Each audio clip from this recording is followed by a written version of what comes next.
night from Israel, everyone. It's a pleasure to see all of you. And today I chose for us a very kind of light topic to deal with, namely God.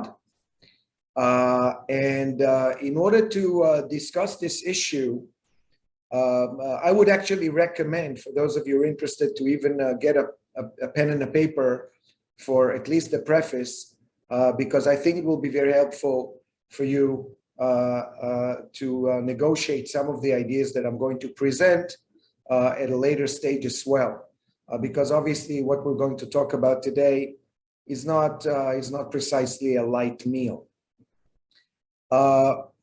The notion of God in modern discourse remains a source of fascination as well as frustration. And that was the impetus for me researching and developing, among other things, this presentation in order to really contextualize the notion of divinity in human discourse and brush it against two canonical texts in human history. One is the American Declaration of Independence, which is probably one of the most important pre-modern texts written in the course of human history.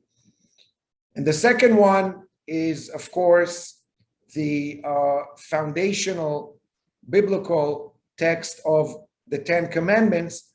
And by the end of my presentation today, hopefully you will see some incredible correspondence between the two texts in terms of the conceptual paradigms that they follow.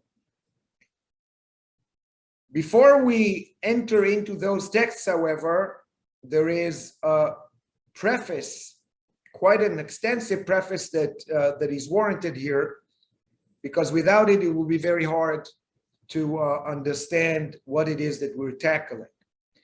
And that preface goes as such. When we look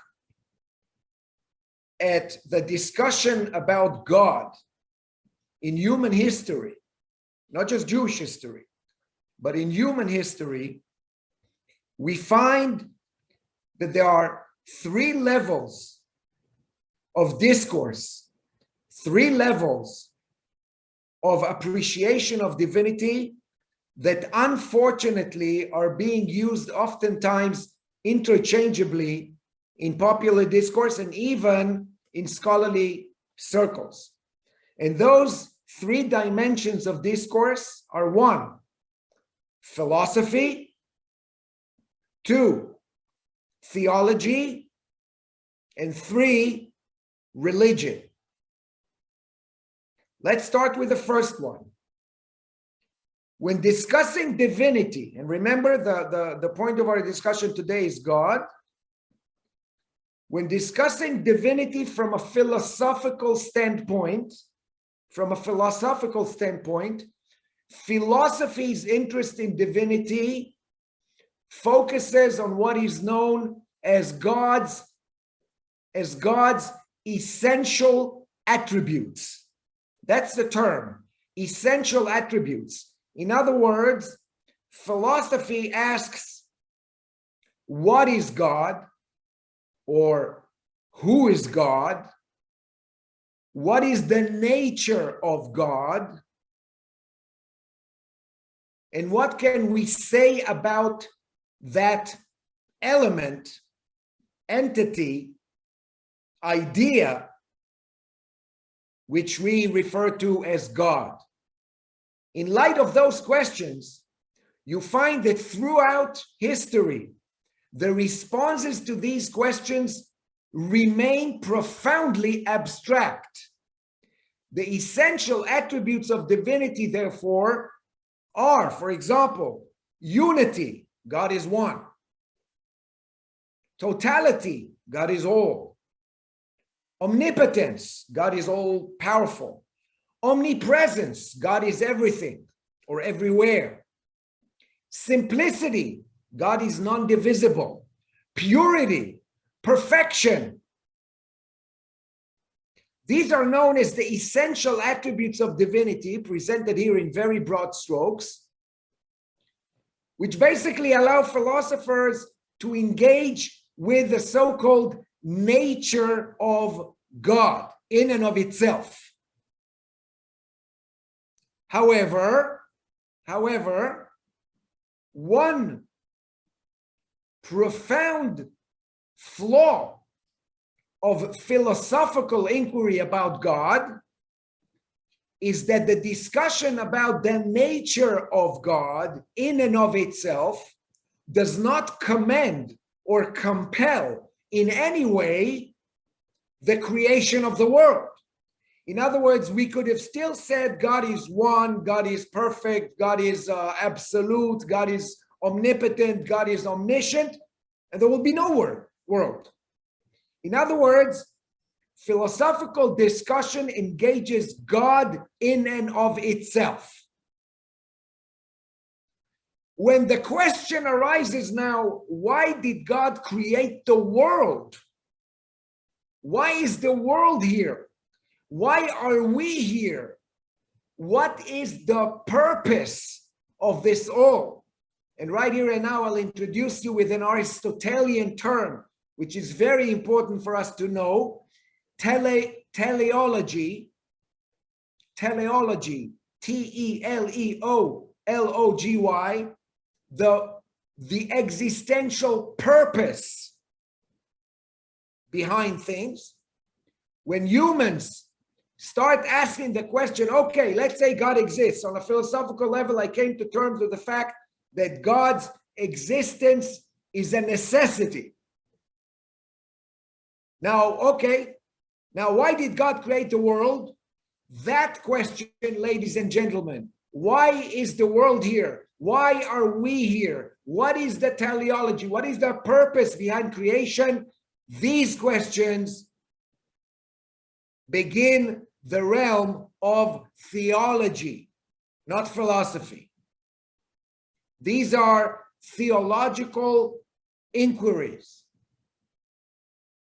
Now, suffice it to say at this juncture alone, that if you open the Hebrew Torah, the Hebrew Bible, the Pentateuch, and you flip to the first page, and you flip to the first chapter, and you flip to the first verse of the Torah, you'll immediately understand right from the get-go, from the first verse of Torah, Bereshit bara Elohim et hashamayim ve'et haaretz, in the beginning God created the heavens and the earth, that the Torah starts not as a philosophical document, but rather as a theological document.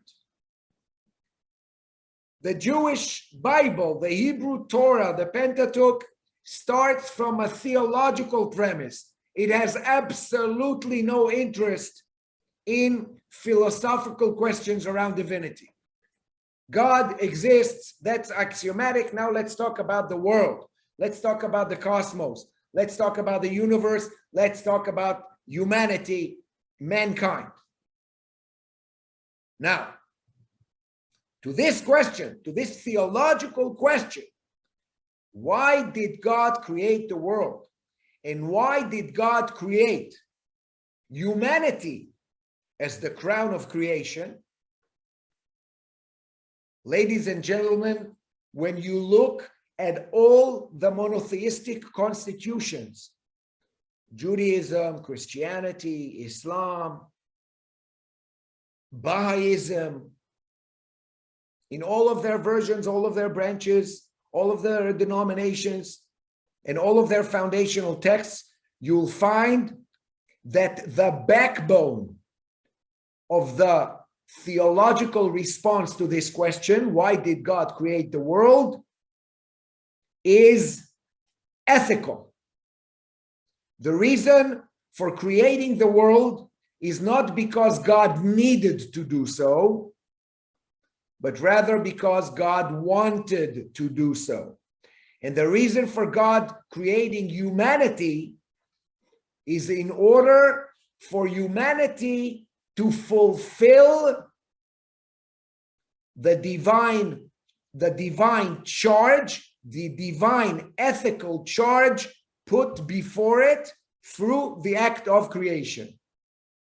What we call today tikkun olam, what the Torah called tzedakah, what Hasidism called collecting the broken lights. They're all different venues that reach the same conclusion.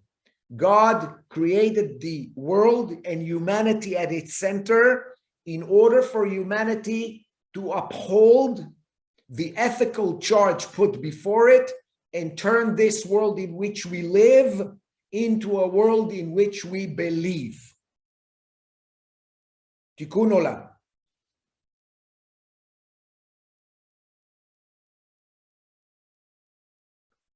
So now that we have established, as it were, that God exists on a philosophical level, and we have articulated the divine charge as the prophets do all the time, over and over again, about the ethical charge put before us.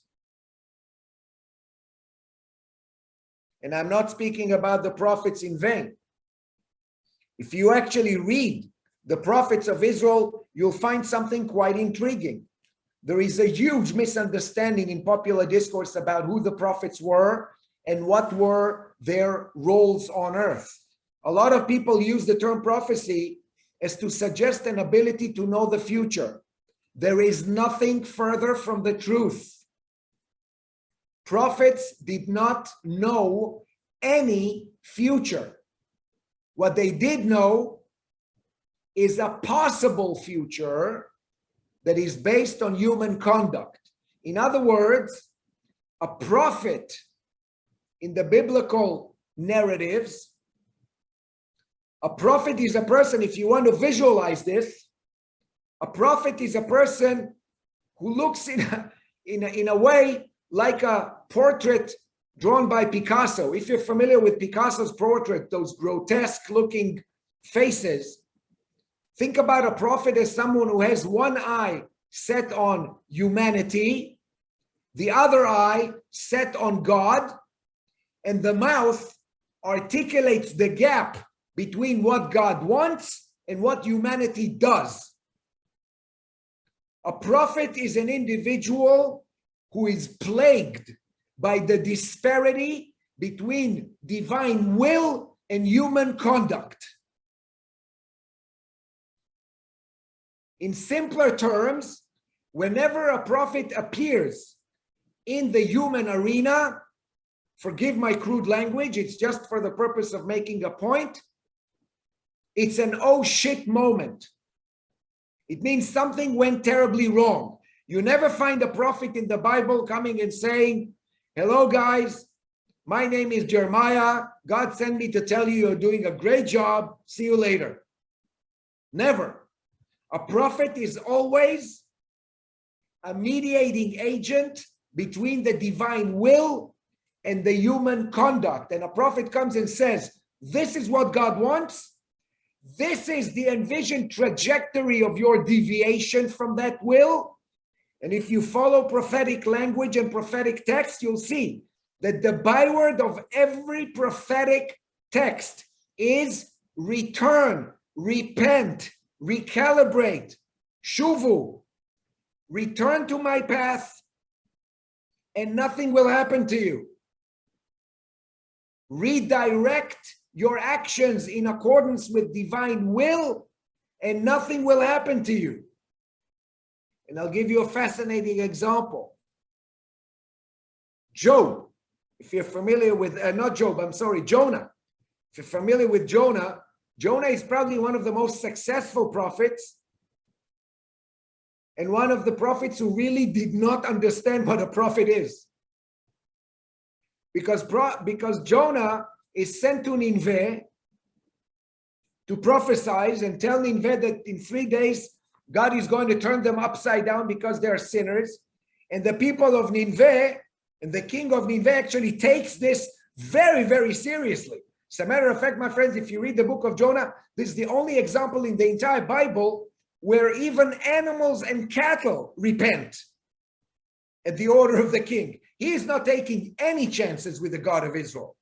Everybody repents. So what does God do? He does not do anything. Jonah was an excellent prophet. He came and said to them, in 3 days, Nineveh is going to be turned upside down. The people repent and nothing happens. And Jonah gets upset with God. You turn me into a liar. And God, I won't get, this is not a lecture about Jonah, but God said to him, you did not even understand what your role is. My friends, the great prophetic paradox is the fact that the sign of a good prophet, an effective prophet, is a prophet whose prophecy is not fulfilled.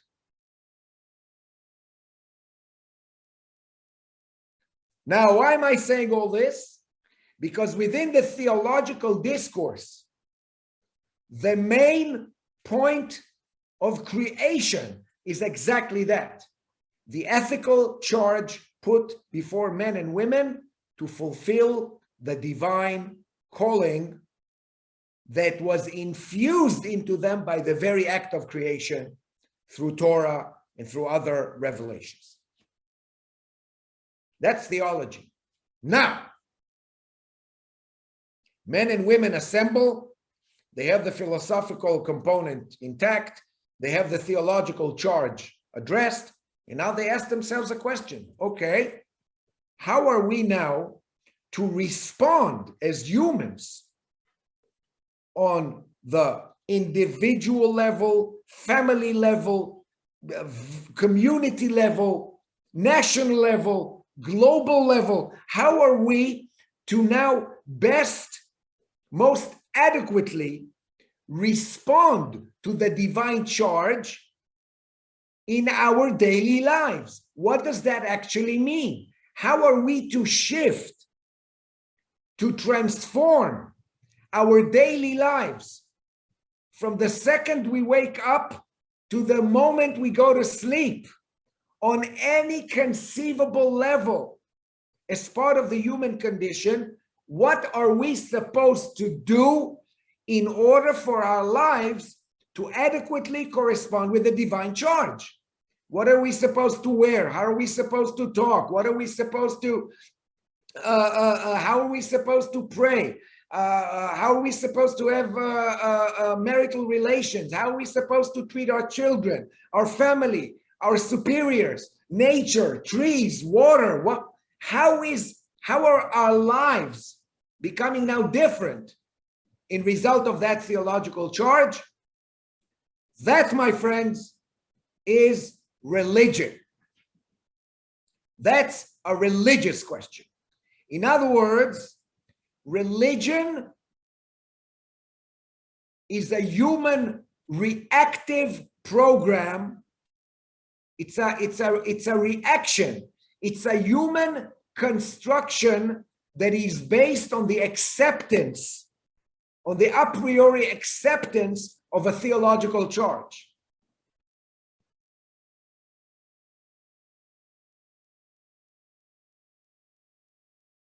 So we have philosophy, we have theology, and we have religion.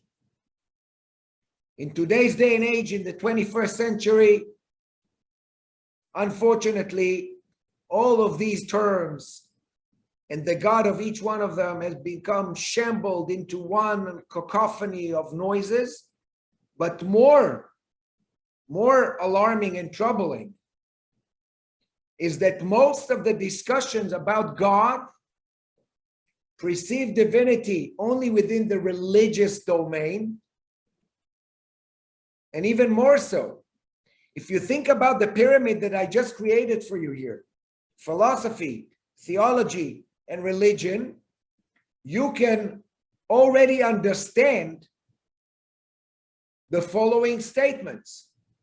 The following statement: different people can create different religions in response to the same theological charge.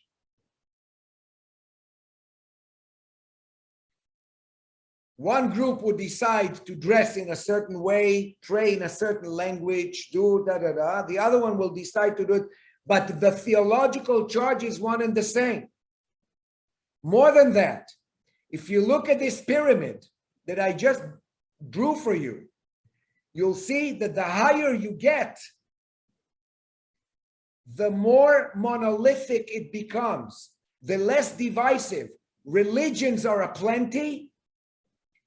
Theologies are pretty similar to one another. And as far as philosophy goes about divinity, well, here, there can be only one.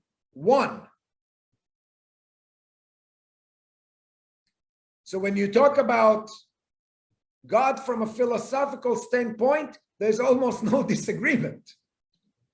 When you talk about God from a theological point, there is some discussion, argument, but the notion of ethical backbone is agreed on everybody. But when you get to religion, all hell breaks loose, no pun intended. And one of the main problems of the 21st century is that divinity is associated with the religious domain, but more than that there are voices within our social discourse, in every system, every religion, every doctrine, that come and say, if your religious expression is different than my own, then your theological and philosophical understanding of God is wrong. In other words, if you don't abide by my religion, your entire formula is flawed. And that, ladies and gentlemen, is obviously not only ridiculous, and pardon my language, stupid, it's also dangerous. It's also dangerous. So now that we understand a little bit about this very, very important distinction between the, let's call it the vertical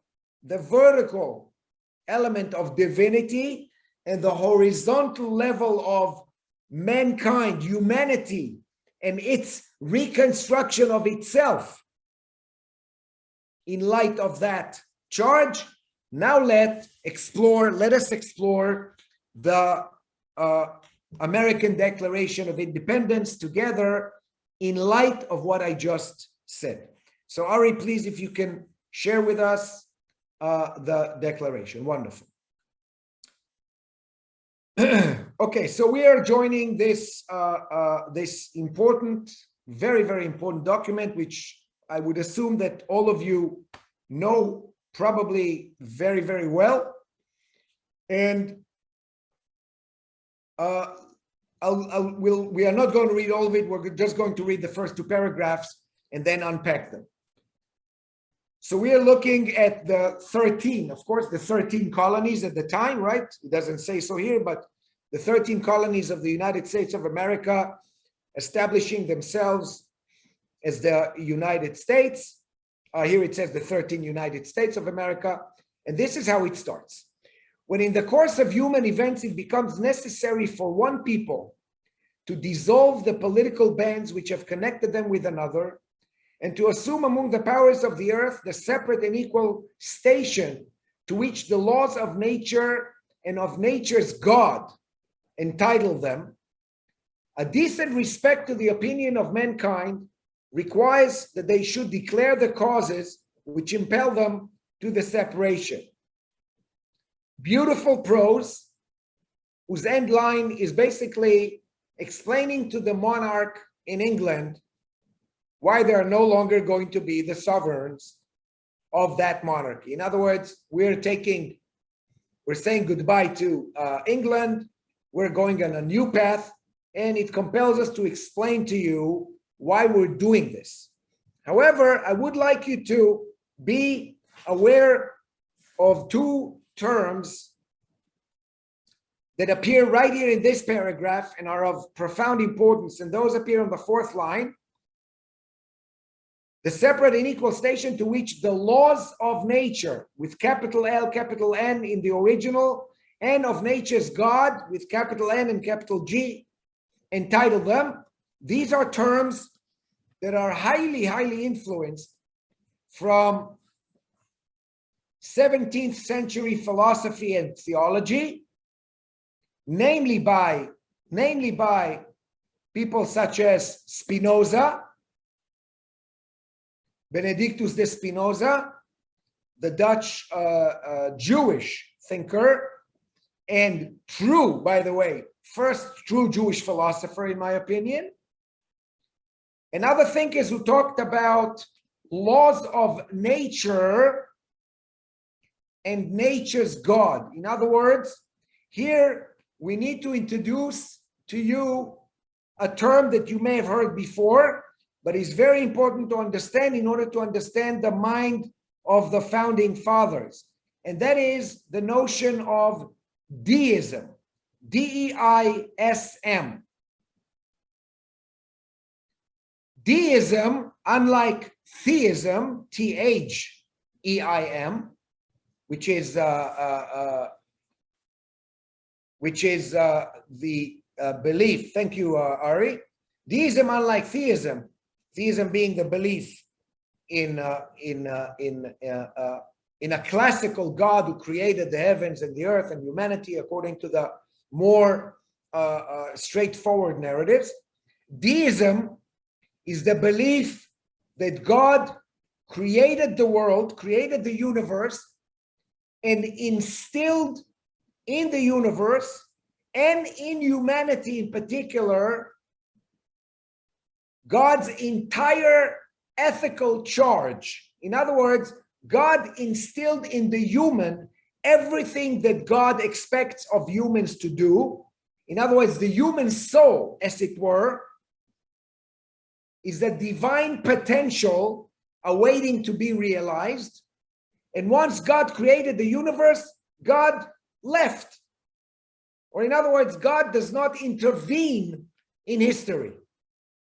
God does not revisit the earth, as it were. In other words, God created the earth, ignited it, and left. And from this point on, the earth functions under its own volition based on that charge, that ignition, ethical ignition that God put into it. Very important to understand. And most of the founding fathers were deists in their approach. If we can return to the text now.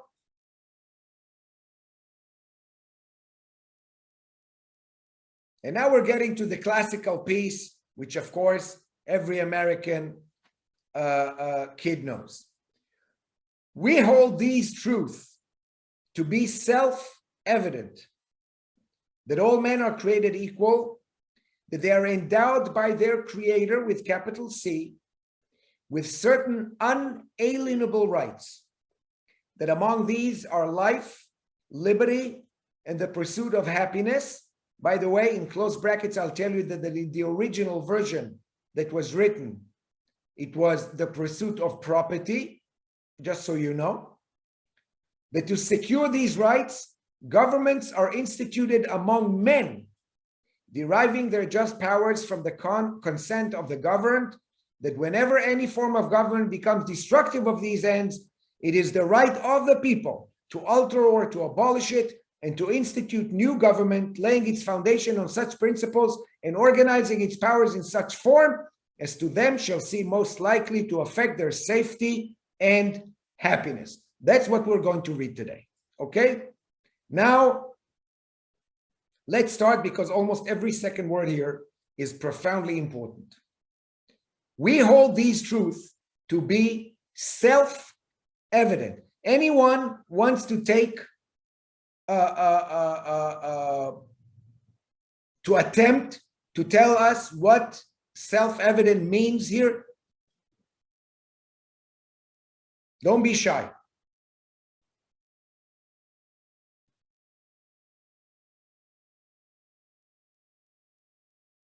No one? Do you see anybody, Ari? People are putting in the chat. They're saying universal truth. Okay. Anybody else? It's axiomatic. Obvious, axiomatic. Apparent. Everyone can see them. Comes from God. Okay, Dalia and Shalom. Okay, guys, you pretty much, between all of you, you nailed it on the hand. In other words, we hold these truths to be self-evident. In a minute, we'll unpack this. Basically means everything you said, it is beyond human contestation. In other words, it is beyond human argument. That all men are created equal. By the way, all men are created equal. That will be one of the main lines. Of course, that later on, the iconic president, Abraham Lincoln, would unpack this statement and take it to its fullest or fuller potential. But now look what they do. That they are endowed by their creator with certain unalienable rights, that among these are life, liberty, and the pursuit of happiness. In other words, ladies and gentlemen, where do these rights come from? According to the Declaration of Independence, you can write in the chat box, where do they come from, these rights?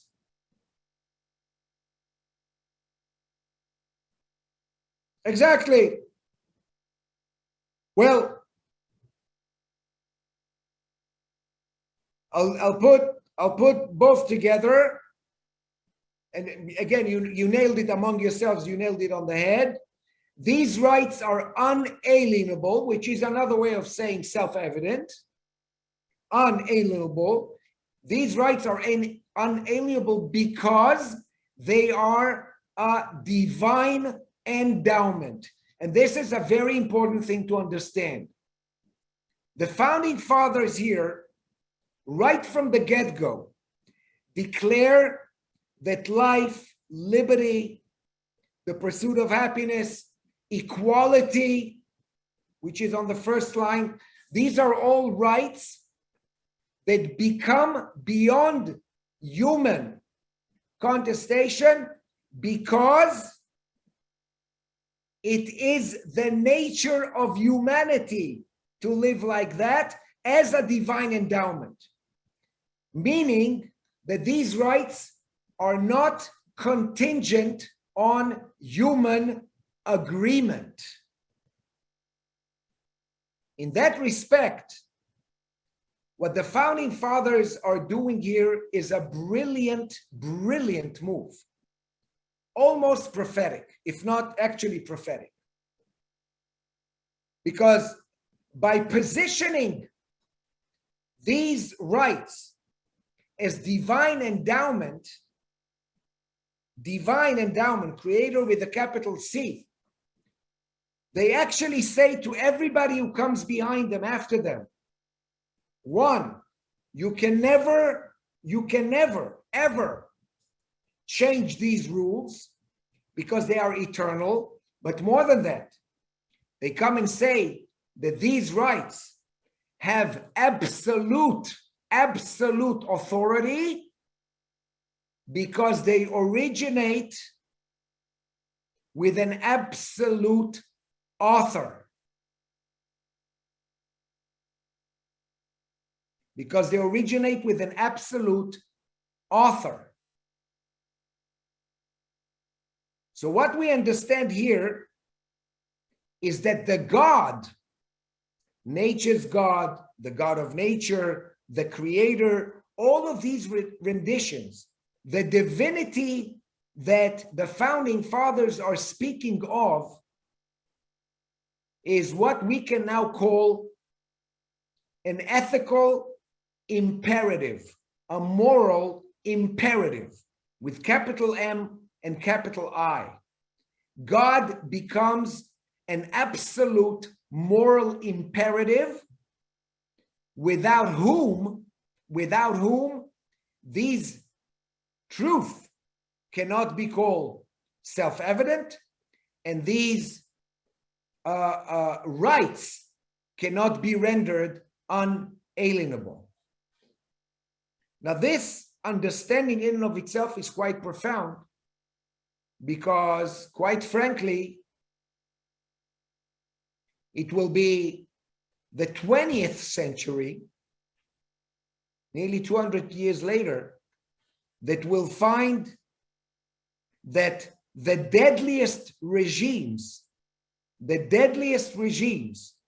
in modern history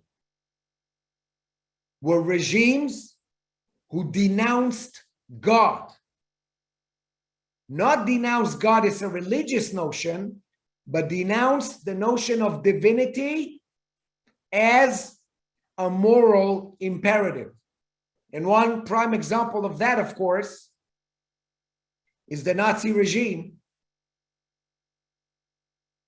and the whole ideology of social Darwinism that came again from the notion of natural law, but without a God.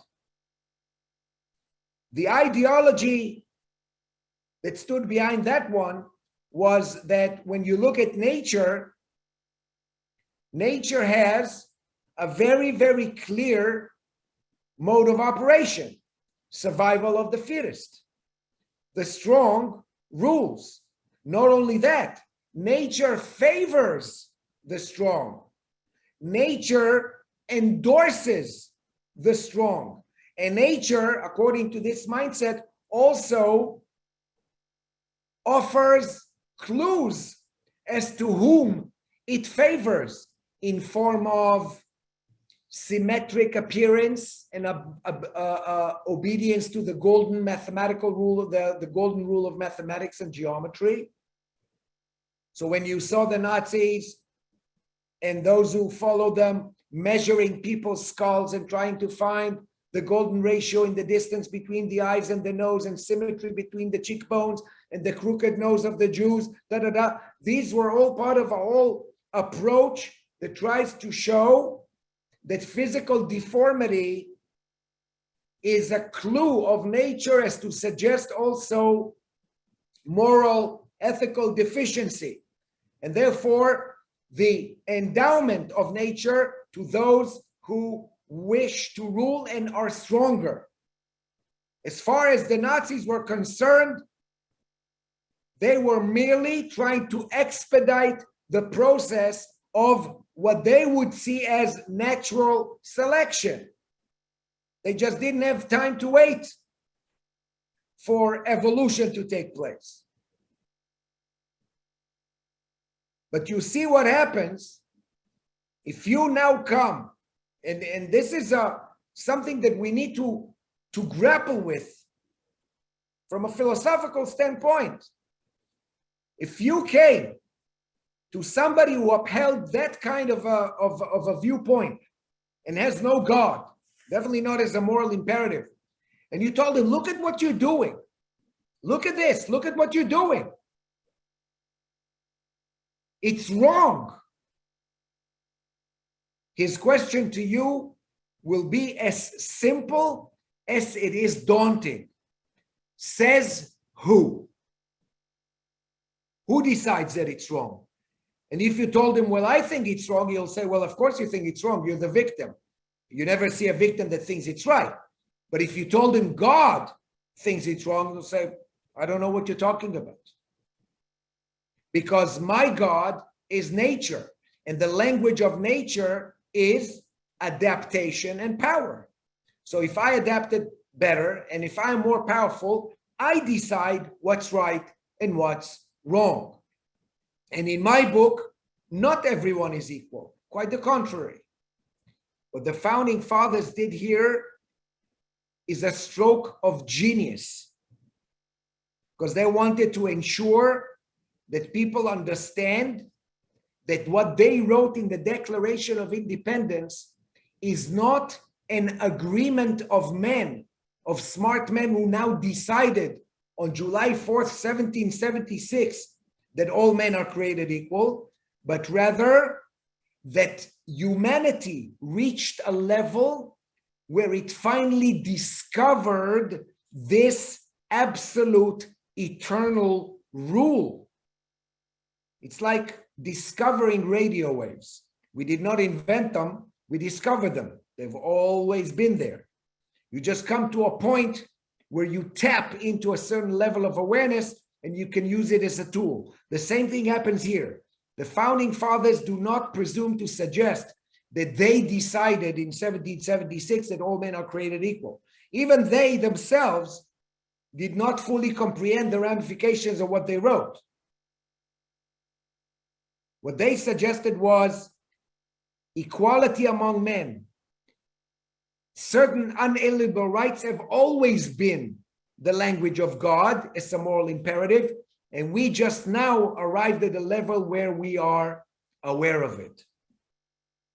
In other words, my friends, these unalienable rights that are a divine endowment that allows people equality, liberty, and the pursuit of happiness, for the founding fathers, these are ipso facto the divine charge. This text is theological to the hilt. And now comes the question of how do we now ensure that our lives correspond with the theological charge? That to secure these rights, we were in the vertical, now we're moving to the horizontal, to the world of men. That to secure these rights, governments are instituted among men, deriving their just powers from the consent of the governed. But both the governor and the governed, right, abide by the same theological charge. That whenever any form of government becomes destructive of these ends, in other words, tries to abolish these rights, it is the right of the people to alter or to abolish it and to institute a new government that lays its foundation on such principles and organizing its power in such form as to them shall seem most likely to affect their unalienable rights. In that respect, my friends, this horizontal structure,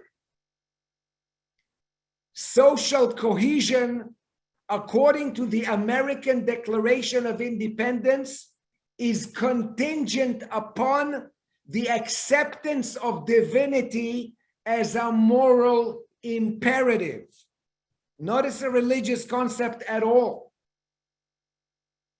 Even more than that, the founding fathers cannot even imagine any kind of social conduct or social cohesion without the towering presence of God, of the creator of humanity and the world. They come and say, if you do not accept God, the creator, and the nature of God as infused within the world in which we live, if you don't accept that, there will never be an absolute authority to these laws that we have just outlined. So that level of horizontal charge, God is some moral imperative, and the vertical charge and horizontal behavior in light of that is very much evident here. It will be January 1801 when Jefferson would introduce the term, the erection of a wall of separation between church and state. It doesn't appear in this document. But my friends, and that's the main point I want us to entertain and to think about. Separation of church and state in this context does not mean at all separation of God and state. Quite the contrary. It is precisely the opposite. It's the unity of God and state which demands the separation of church and state. Because God because God endowed humanity with freedom, and freedom is an unalienable right. Ergo, each human has the right to decide if they want to live in a particular religious institution, community, live a religious life of any sort, complete freedom without the hindrance of the government. That's separation of church and state. Unfortunately, in modern discourse, this incredibly important distinction became all disheveled in a lot of times today.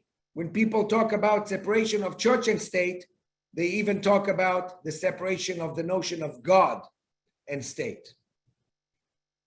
Now I want to take us to the second text, which predates this one by most likely close to 4,000 years. And these are the 10 commandments that were given to the people of Israel, or to Moses, and from there to the people of Israel. There are two versions of them, very close, but two instances where they appear, one in the book of Exodus, which we're using here, and another one in the book of Deuteronomy. They're nearly identical, the exception of the Sabbath, where one version says, safeguard the Sabbath day and keep it holy. The other one says, remember the Sabbath day and keep it holy. And that's a different issue. But now I want to ask you a question. If you remember the structure we just built with the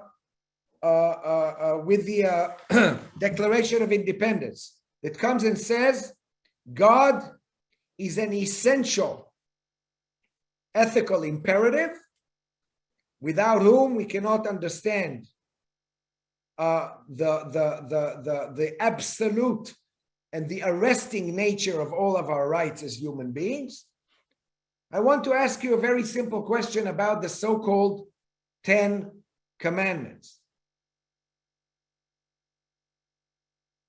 Is the first one that you read, I am the Lord your God who brought you out of Egypt, out of the land of slavery. What is the commandment here? If you look at the second, you shall have no other gods, and I understand.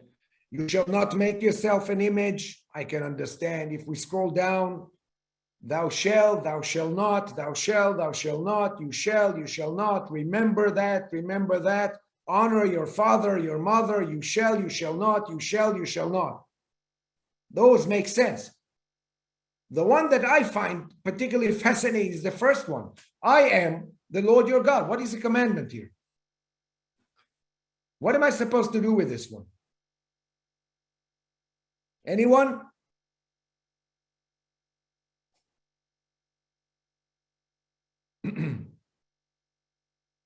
And it's definitely a commandment, by the way. It's definitely a commandment. In the 10 commandments, it is the first one that appears. It's not that it's not a trick question I'm asking you. But what is a commandment here? I mean, what do you make of this? In Hebrew, Anochi Adonai Elohecha Asher Otzeticha Mibet Avadim.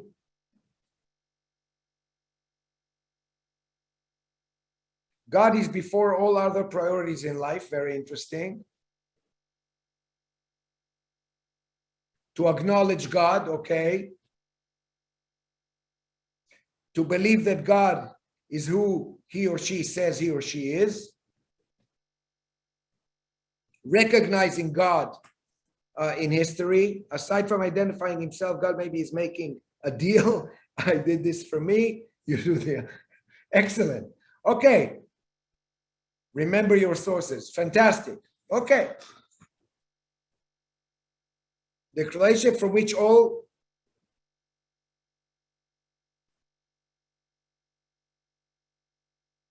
what is that? Number one is Shema Israel. I didn't understand that one.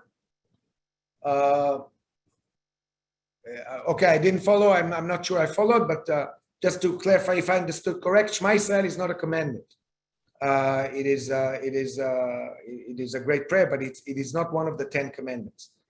But guys, if you look at the language, and everything you said is absolutely right, but if you look at the language and the clear distinction between the language of the first so-called commandment and the others, you see that whereas from point 2 to the rest, we find mamash things that you need to do cognitively, physically, emotionally, spiritually, intellectually,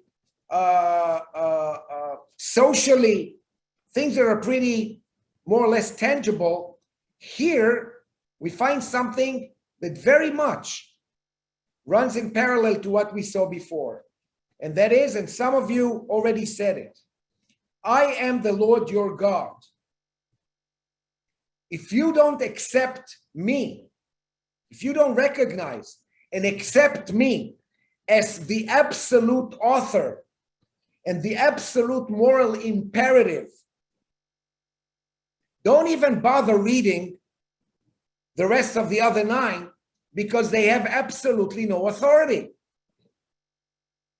In other words, the notion of the 10 commandments is built exactly. The notion of the 10 commandments is built on 1 + 9, an introduction of the moral imperative, and then a demand, to lead a life that adequately corresponds with what God wants.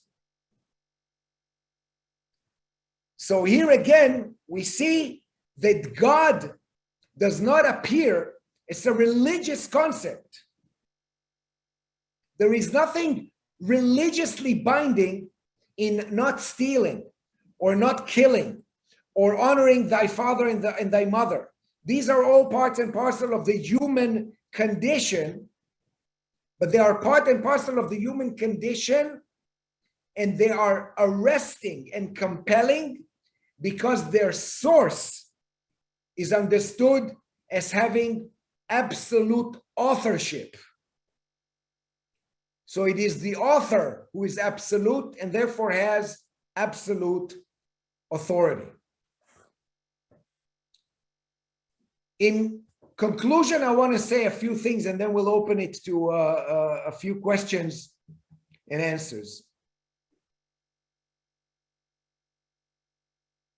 I think that in many instances, the discussion around God has become extremely diluted, volatile, sensitive, antagonizing, alienating, simply because, again, it's not that simple, but mainly because, unfortunately, most people perceive the notion of divinity as primarily, if not exclusively, belonging to the religious domain. And in my opinion, by doing so, we are not robbing God, but we are robbing ourselves of a foundational perception of divinity that may allow us to revisit who we are as human beings. Mind you, I'm not talking about any type of religious doctrine here. I'm talking about the question of what is the place of God in this world. And I want to pose a dramatic question. And for that dramatic question, I'm going to tell you a true story about Elie Wiesel, who's a name I'm sure you all know of. Elie Wiesel, among the many books that he wrote, the masterpieces that he wrote, one of his masterpieces is called Fog. and the other one is called Night. And in the book titled Night, Elie Wiesel describes a scene where he sees a little girl being hung for stealing, I think, a potato or something. And one of the inmates stands next to him as he recounts and says to him, "Tell me, where is God in this?" And Elie Wiesel's response at the time was, he's right next to this girl hanging on the gallows. In other words, God is dead.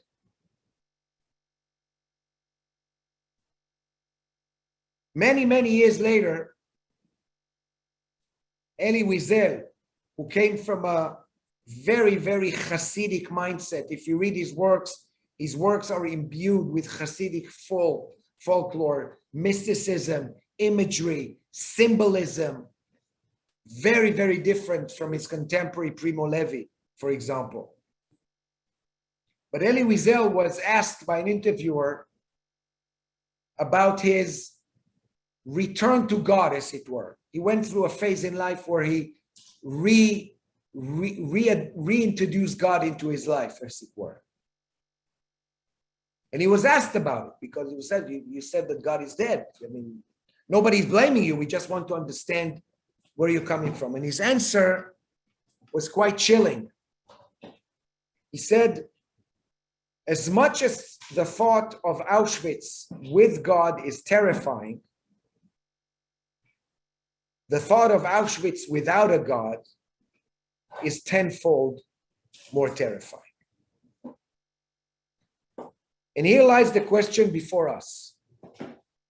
And it's not a question that I expect to resolve, but I definitely believe that it's a question that every thinking individual should invest in on a personal level. On a personal level. Does God need us? Or do we need God? In other words, can society survive without the presence? I'm not getting now into exist, doesn't exist. We're not talking about politics, philosophy right now. But can society exist? Can social cohesion endure? Save through the presence and the belief of a higher moral power which transcends human agreement or disagreement. In other words, can we ever as human beings reach an agreement between us as humans that will allow us to live as human beings, free and in peace, without fear that at one moment the language of power will prevail. The language of violence will take over. The survivor of the fetus will return. I think that asking this question tonight, although it wasn't planned in such a manner, makes it even more potent. Is God as a moral imperative a necessity for humanity or merely a luxury? I'll stop here and now let's open this for remarks, questions, critique.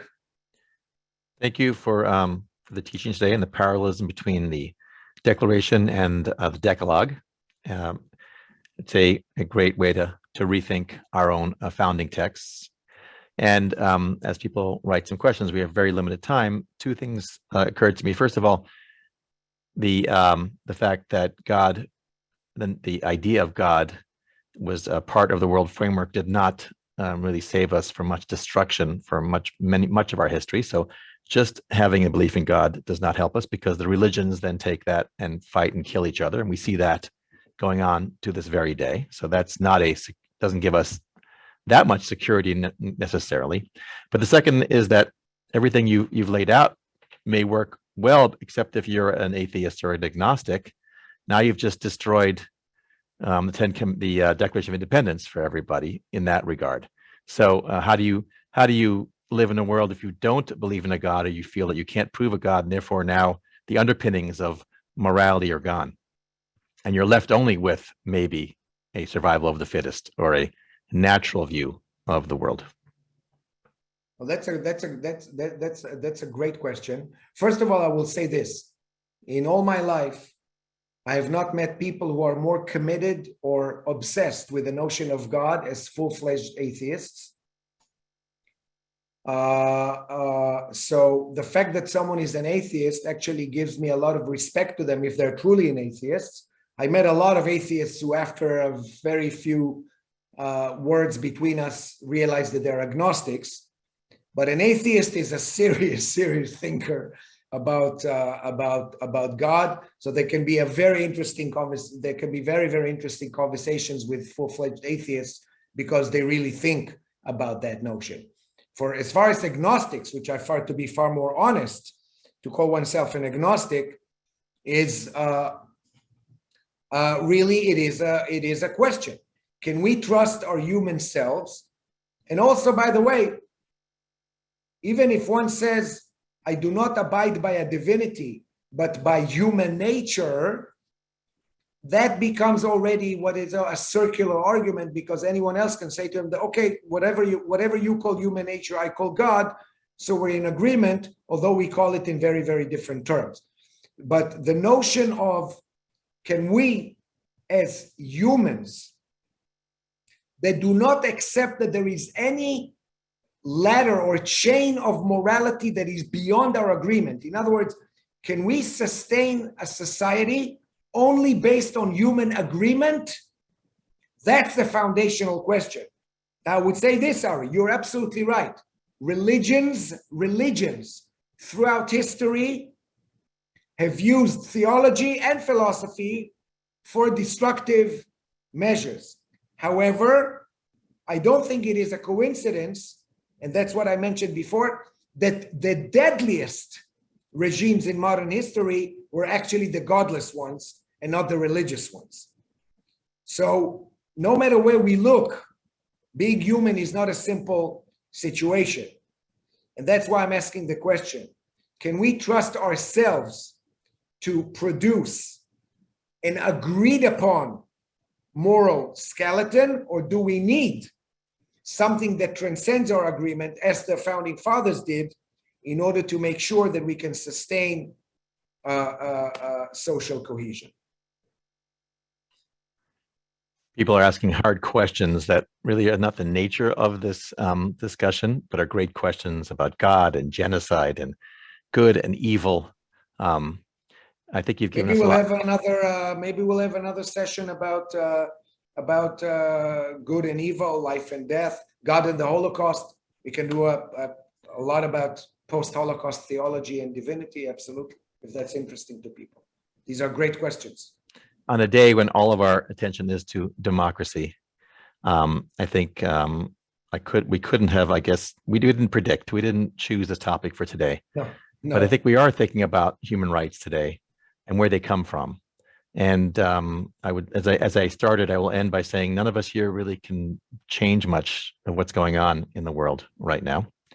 I guess what we can do is use bikes and and suffer a bit by making the perpetrator of what's going on in Europe suffer much more than we are going to suffer from increased costs of gas and power.